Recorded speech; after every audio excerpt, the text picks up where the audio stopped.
में हम लोगों ने कॉम्प्लेक्स नंबर के बारे में बेसिक जानकारी हम लोगों ने ली थी और उस पे हम लोगों ने मतलब आइटा पे बेस्ड क्वेश्चंस किए थे, है ना। अब हम लोग नेक्स्ट स्टेप पे जा रहे हैं। यहां हम लोग कॉम्प्लेक्स नंबर का ज्योमेट्रिकल रिप्रेजेंटेशन को समझेंगे, मॉडुलस के बारे में जानेंगे। इस पूरे ब्लॉग में सिर्फ और सिर्फ मॉडुलस पे चर्चा हम लोग करने जा रहे हैं। अब मॉडुलस के दो तरीके से हम लोग चर्चा करेंगे। एक तो बोर्ड बेस्ड क्वेश्चंस के लिए कि मॉडुलस कैसे निकालते हैं, वो काफी आसान काम होता है, लेकिन उसकी भी चर्चा करेंगे हम लोग। और दूसरा जो सबसे टफ काम होता है कॉम्पिटिटिव एग्जामिनेशन में, जहां पे मॉडुलस का जो मीनिंग है, ज्योमेट्रिकल मीनिंग होती है या उसका जो सेंस होता है मॉडुलस का, उस पे बेस्ड क्वेश्चंस आते हैं। उसको करने के लिए हमें उसके ज्योमेट्रिकल मीनिंग को समझना पड़ेगा कि मॉडुलस होता क्या है। तो आज बहुत ब्रीफली मैं इस पे कॉन्सेंट्रेट करूंगा आज के ब्लॉग में कि सिर्फ और सिर्फ मॉडुलस के बारे में हम लोग चर्चा करें। मॉडुलस से चर्चा करने से पहले कॉम्प्लेक्स नंबर का ज्योमेट्रिकल रिप्रेजेंटेशन हम कैसे करते हैं वो चीज हमें समझना पड़ेगा, तभी फिर हम मॉडुलस के बारे में बात कर पाएंगे। तो आइए हम लोग स्टार्ट करते हैं कि ज्योमेट्रिकली कॉम्प्लेक्स नंबर को हम लोग कैसे समझेंगे। तो ज्योमेट्रिकली कॉम्प्लेक्स नंबर के लिए समझने के लिए आप सिर्फ ध्यान में ये रखना है कि जैसे कोऑर्डिनेट ज्योमेट्री में किसी पॉइंट को आप लोकेट करते हो, उसी तरीके से कॉम्प्लेक्स नंबर को भी आप कोऑर्डिनेट सिस्टम में लोकेट कर सकते हो। लेकिन चूंकि ये रियल नंबर्स नहीं है ना, और कोऑर्डिनेट ज्योमेट्री का जो प्लेन है उसको हम लोग रियल प्लेन कहते हैं, तो यहाँ पे हमें एक अनदर प्लेन की रिक्वायरमेंट पड़ेगी जो एक इमेजिनरी प्लेन होगा। बात समझ में आ रही बात? इमेजिनरी प्लेन मतलब उसका रियल प्लेन से नहीं है, उसका सिर्फ नाम, काम वो सारा वही करना है जो कोऑर्डिनेट ज्योमेट्री में होती है। बात समझ में आ रही बात? तो उस प्लेन को हम लोग नाम देते हैं आर्गन प्लेन। सबसे पहले चीज हम लोग बात करेंगे आर्गन प्लेन। ये प्लेन होता क्या है ना, या इसको हम लोग कॉम्प्लेक्स प्लेन भी कह सकते हैं। आर्गन प्लेन में सेम दो परपेंडिकुलर लाइंस होती है ना। इसमें ये रियल एक्सिस कहलाती है, this one is real axis, और जो y एक्सिस हुआ करता था वो हमारा यहाँ पे इमेजिनरी एक्सिस कहलाती है। क्या कहलाती है? इमेजिनरी एक्सिस कहलाती है। बात समझ में आई? रियल एक्सिस पे रियल पार्ट ऑफ जेड को हम लोग डिनोट करते हैं, इस पे हम लोग रियल पार्ट ऑफ जेड को डिनोट करेंगे, और इमेजिनरी एक्सिस पे इमेजिनरी पार्ट ऑफ जेड को हम लोग डिनोट करते हैं। ठीक है, अब फर्क क्या है दोनों प्लेन के अंदर? अगर हम यहां पे 1 2 this one is a, this is 4 and so on, तो ये अगर हमने लिया यहां पे, तो इसका मतलब ये है रियल एक्सिस और कोऑर्डिनेट प्लेन में जो एक्स एक्सिस है दोनों का मतलब सेम ही होता है, यहां पे भी रियल नंबर्स ही है। लेकिन इमेजिनरी एक्सिस में अगर 1 है तो इसका मतलब होता है 1 इंटू आइटा। अगर यहां पे 2 है इसका मतलब होता है 2 इंटू आइटा।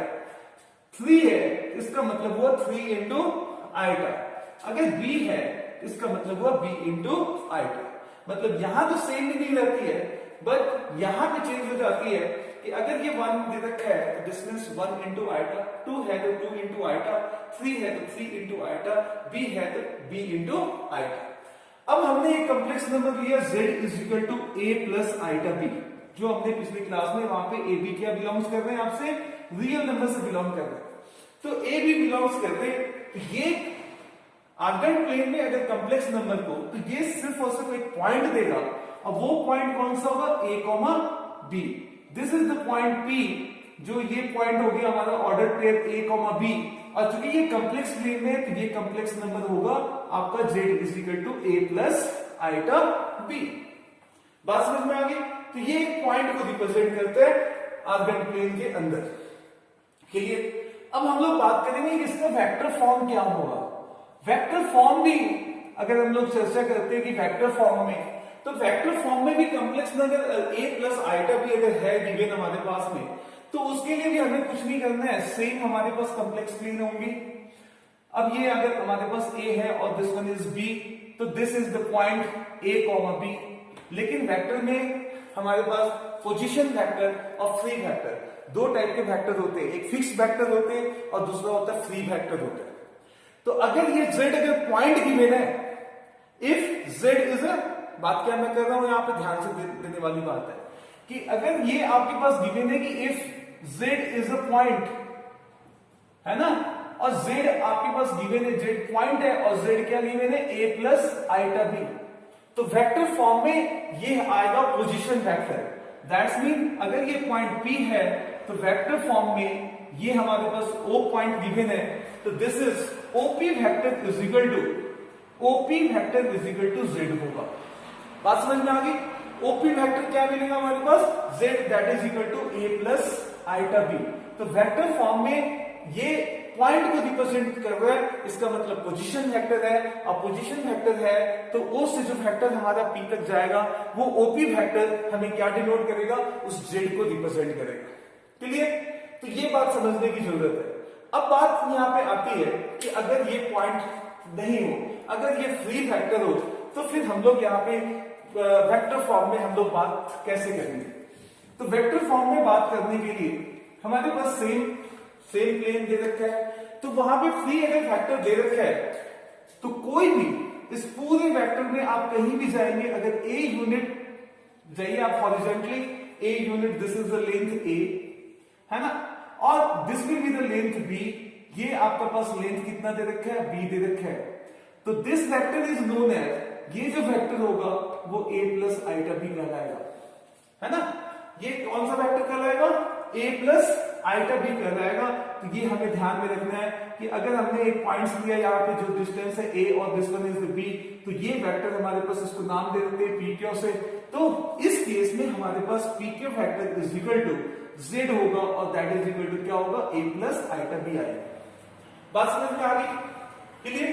तो ये सिंपल चीज है, क्योंकि फ्री वेक्टर जो है ये पैरेलली शिफ्ट होते हैं, तो इस वेक्टर को आप पैरेलली कहीं भी शिफ्ट लेते चले जाओगे तो वो वेक्टर हमेशा डिनोट करेगा किसको, a प्लस आइटा b को डिनोट करेगा।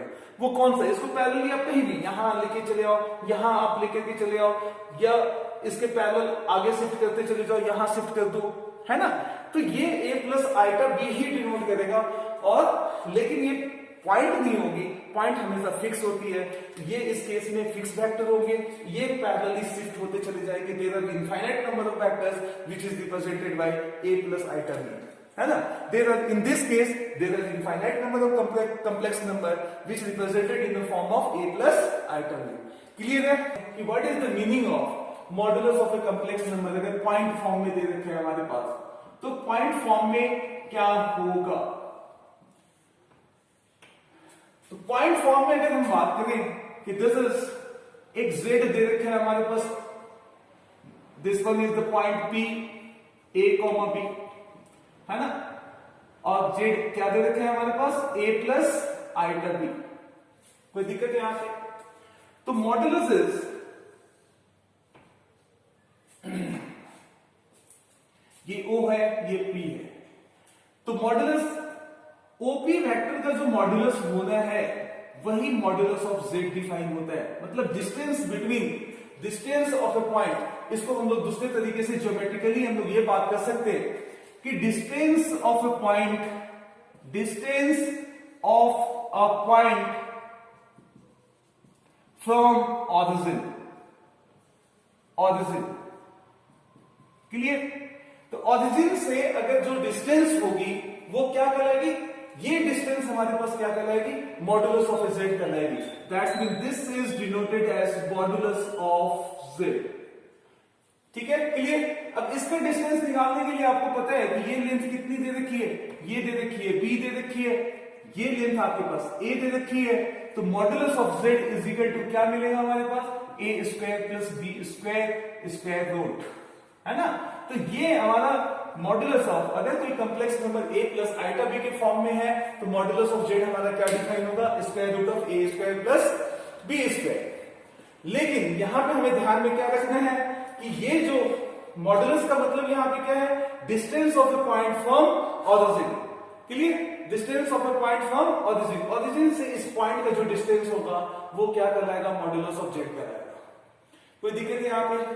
बात समझ में आ रही बात? अगर वेक्टर फॉर्म में अगर हमारे पास गिवन है, वेक्टर फॉर्म में अगर हमारे पास गिवन है, सपोज कीजिए कि ये हमारे पास, ये वेक्टर हमारे पास गिवन है, that is z is equal to a plus iota b। है ना। ये क्या गिवन है हमारे पास, z is equal to a plus iota b। Clear. तो ये दो पॉइंट्स होंगे वेक्टर की फॉर्म में p और q। तो p और q के बीच में जो डिस्टेंस होगा p q is equal to distance between p and q, distance between p and q is known as, that is also equal to square root of a square plus b square। बस यहां पे geometrically meaning क्या बदल गई कि दो point के बीच में आपका डिस्टेंस है। अगर ये फ्री वेक्टर है तो इस केस में बस ज्योमेट्रिकली एक मीनिंग बदल जाएगी। वो मीनिंग क्या होगी कि square root of a square plus b square होगा, that is the distance between p and q। अब कुछ क्वेश्चंस में हम लोग बात कर लें, है ना। तो सबसे पहला काम हमारे पास जो क्वेश्चन दे रखे हैं, find the modulus of the following complex number. Question है find the modulus of the following complex number. आपको बोर्ड पे दिख रहा होगा, है ना, कि कौन कौन सा क्वेश्चन दे रखे हैं। पहला क्वेश्चन हमारे पास है कि एक कॉम्प्लेक्स नंबर हमारे पास दे रखे हैं, गिवन है half plus iota square root of 3/2, है ना। तो half plus iota square root of 3/2, ये एक क्वेश्चन हमारे पास है।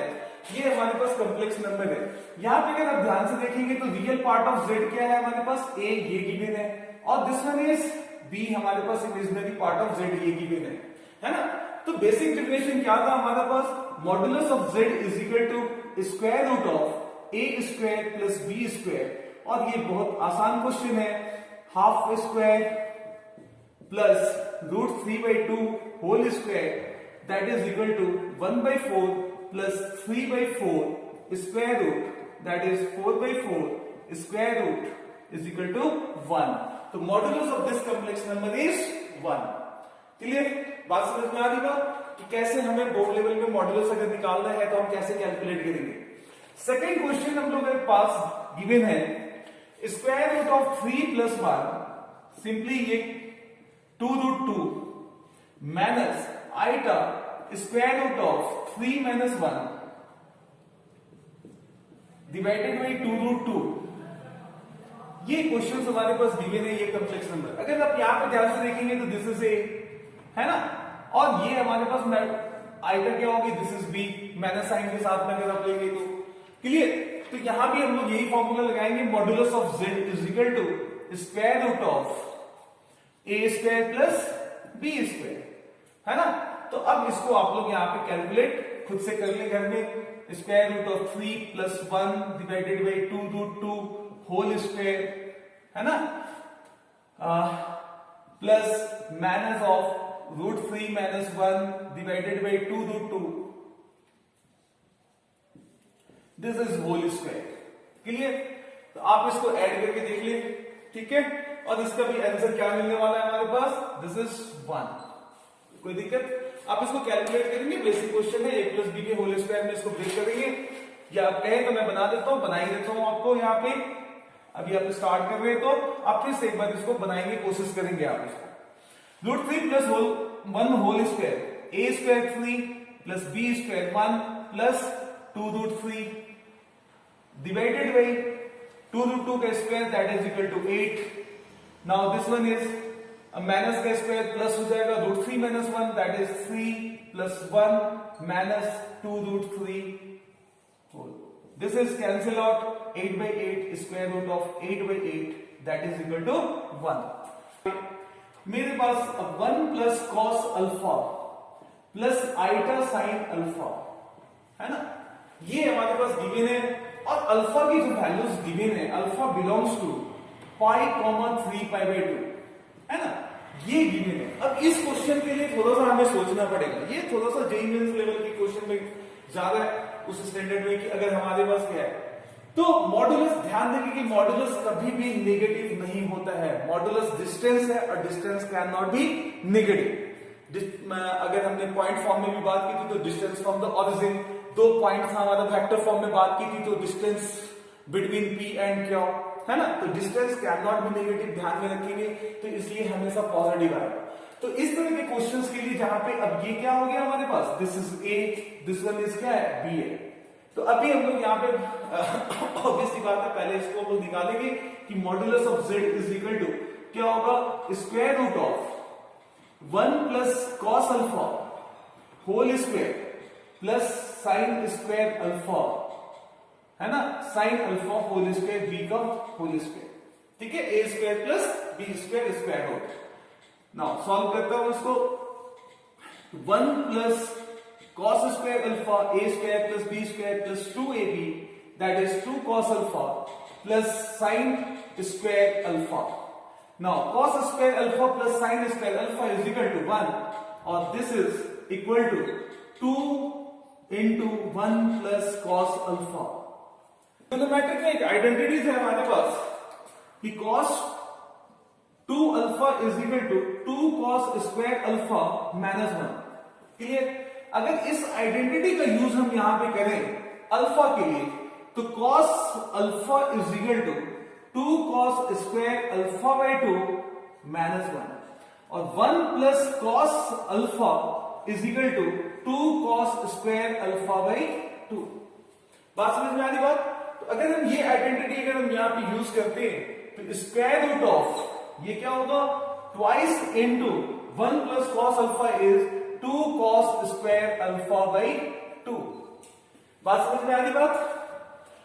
नाउ अगर आप ध्यान से देखें तो 4 cos स्क्वायर अल्फा, अब इसके स्क्वायर रूट करेंगे तो हमारे पास क्या मिलेगा, 2 cos अल्फा बाई 2। अब देख यही गलती हमने कर दी।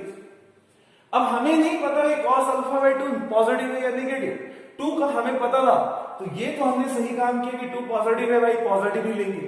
लेकिन cos अल्फा बाई 2 पॉजिटिव होगा कि नेगेटिव होगा, ये तो अल्फा पे डिपेंड करेगा, है ना। अगर अल्फा बाई 2 फर्स्ट क्वाड्रेंट में हो गया तब तो ये पॉजिटिव होगा, फोर्थ क्वाड्रेंट में भी होगा तो पॉजिटिव होगा, लेकिन सेकंड और थर्ड क्वाड्रेंट में आएगा तो ये डेफिनेटली नेगेटिव होगा, और हम यहाँ पे नहीं ले सकते। तो अपनी सावधानी के लिए हमें यहाँ पे मॉड्यूलस साइन देना पड़ेगा। बात समझ में आती बात? क्योंकि हम cos अल्फा बाई 2 के बारे में नहीं जानते कि वो पॉजिटिव है या नेगेटिव है। अब अल्फा की वैल्यूज हमारे पास गिवन है कि अल्फा जो है वो कहां से कहां तक बिलोंग कर रहा है, आपका पाई से लेके 3 पाई बाई 2 के बीच में बिलोंग कर रहा है। तो अल्फा बाई 2 किस कहां से कहां तक बिलोंग करेगा, पाई बाई 2 से लेके 3 पाई बाई 4 के बीच में बिलोंग करेगा। इसका मतलब क्या हुआ कि अल्फा बाई 2 कहां से बिलोंग कर रहा है, सेकेंड क्वाड्रेंट से बिलोंग कर रहा है, सेकेंड क्वाड्रेंट से बिलोंग कर रहा है, और सेकेंड क्वाड्रेंट में ये नेगेटिव होता है, तो इसलिए मॉड्यूलस साइन हटाएंगे। मॉड्यूलस के अंदर में कोई भी नेगेटिव क्वांटिटीज होगी तो उसको पॉजिटिव बनाने के लिए नेगेटिव लेना पड़ेगा। तो answer is -2 cos alpha by 2। This is, ये चीज हमें ध्यान रखना पड़ेगा इस तरह के इक्वेशन को सॉल्व करने के लिए। नेक्स्ट क्वेश्चन अगर आप ध्यान से देखेंगे तो देखिए जरा, बोर्ड पे आ रहा है आपका question, if the complex number z satisfying z plus mod z is equal to 1 plus 7 iota, then find the values of modulus of z square। मतलब आपके पास ये क्वेश्चन में गिवन है, क्या गिवन है क्वेश्चन के अंदर, z plus modulus of z is equal to 1 plus 7 iota given है। तो फाइंड द वैल्यूज ऑफ, हमें क्या फाइंड आउट करनी है, modulus of z whole square is equal to हमारे पास क्या होगा, ये चीज हमें फाइंड आउट करनी है। मॉड्यूलस पे एक और क्वेश्चन सब लोग आगे कर रहे है ना। तो अब इसमें अभी तक तो हमने ज्योमेट्री हमने अप्लाई ही नहीं करी, है ना। तो ज्योमेट्री के बारे में आपको समझाया नहीं कि मॉड्यूलस का ज्योमेट्रिकल मीनिंग थोड़ी बहुत अभी समझाई है, बाकी अभी अच्छे से समझाई नहीं है।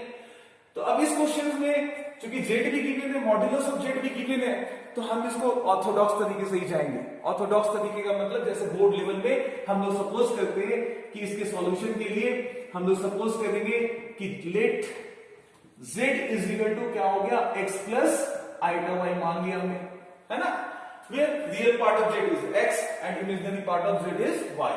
तो मॉड्यूलस ऑफ z क्या होगा इस केस में, modulus of z is equal to square root of x square plus y square होगा। क्लियर? अब ये गिवन है हमारे पास क्वेश्चन में कि z plus modulus of z is equal to 1 plus 7i, है ना, x plus iota y plus square root of x square plus y square is equal to क्या मिलेगा, 1 प्लस 7i। पिछले क्लास में मैंने आपको बताया था कि दो कॉम्प्लेक्स नंबर इक्वल कब होते हैं, जब उनका रियल पार्ट ऑफ z जो है, रियल पार्ट ऑफ z जो है वो रियल पार्ट ऑफ z1 जो है रियल पार्ट ऑफ z2 के इक्वल होगा, imaginary part of z2 imaginary part of Z2 के इक्वल होगा। तो ये चीज हमें ध्यान में रखनी है कि यहां से अगर हम पार्ट करेंगे दोनों कॉम्प्लेक्स नंबर के लिए, तो इमेजिनरी पार्ट ऑफ Z दोनों का दिख रहा है, दोनों में कोई दिक्कत नहीं है। और रियल पार्ट अगर हम लोग बात करें, this is the real part of Z, ये इधर है, तो ये दोनों जो होंगे वो किसके बराबर होंगे, इसके बराबर होंगे। तो हम लोग यहां से रिजल्ट लेके चल रहे हैं। सबसे पहले चीज क्या मिली, इमेजिनरी पार्ट को इक्वल किया तो y की वैल्यूज हमारे पास क्या आ गई 7, है ना। और अगर रियल पार्ट्स की बात करें, x plus square root of x square plus y square, तो दिस इज इक्वल टू हमारे पास क्या मिल रहा है 1, ठीक है। तो 1 अगर हमारे पास मिल रहा है, तो अब हम लोग यहाँ पे x की वैल्यूज को हमें फाइंड आउट करनी पड़ेगी, y हमें पता चल चुका है। तो हम लोग यहाँ पे पुट करते square root of x square plus y की वैल्यूज हमने पुट कर दी 7 स्क्वायर इज इक्वल टू क्या हो गया 1 minus x, squaring both side, है ना। तो x square plus 7 square is equal to 1 plus x square minus 2x, x square cancel out, 2x is equal to minus 48, x is equal to क्या मिलेगा minus 24, है ना। अब हमसे पूछा जा रहा है मॉड्यूलस ऑफ जेड स्क्वायर क्या होगा, तो modulus of z square is equal to x square plus y square, x की वैल्यूज भी हमारे पास मिल चुकी है minus 24 whole square plus 7 square, calculate करेंगे तो दिस इज 625, है ना। तो दिस इज सिंपली 625। तो ये हमारा हो गया आंसर। इसमें कहीं अगर समझ में नहीं आए तो कमेंट बॉक्स में आप लिख करके भेजना कि क्या है क्या नहीं है ना। ये आप मैसेज कर सकते हो, मैं मैसेज में नंबर दे दूंगा आपको, ठीक है। तो ये हमारा बेसिक कंसेप्ट पे हमारा क्वेश्चंस यहां हो गया कि meaning of modulus of Z1 plus Z2, कि modulus of Z1 minus Z2 का मतलब क्या हुआ, दो कॉम्प्लेक्स नंबर Z1 और Z2 है, उनके बीच का जो डिस्टेंस होगा that is the modulus of Z1 minus Z2, that is the geometrical meaning of Z1 minus Z2।